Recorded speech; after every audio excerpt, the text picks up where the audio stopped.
শীতজনিত সর্দি, কাশি, ইনফ্লুয়েঞ্জা ও নিউমোনিয়ার শিকার হয়ে বিপাকে পড়েছে শিশু ও বয়স্করা। সপ্তাহ জুড়ে নারায়ণগঞ্জে চলছে শীতের দাপট। পৌষের শেষের দিকে দিনের তাপমাত্রা 14 ডিগ্রি সেলসিয়াসে নামলেও জনজীবন বিপর্যস্ত।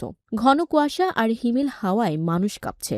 স্থানীয়রা বলছেন, পক্ষকাল আগেও এমন তীব্র শীত অনুভূত হয়নি।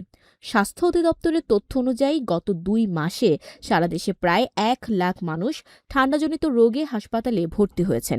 এর মধ্যে শ্বাসতন্ত্রের সংক্রমণে মৃত্যু হয়েছে 40 জনের। ঢাকা বিভাগে শ্বাসতন্ত্রের রোগীর সংখ্যা সবচেয়ে বেশি, আর চট্টগ্রামে ডায়রিয়া রোগী বেশি।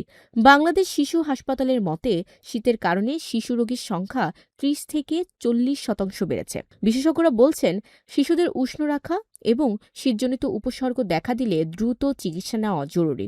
রাজশাহী মেডিকেল কলেজ হাসপাতালেও শিশু রোগীর সংখ্যা প্রায় 20% বৃদ্ধি পেয়েছে।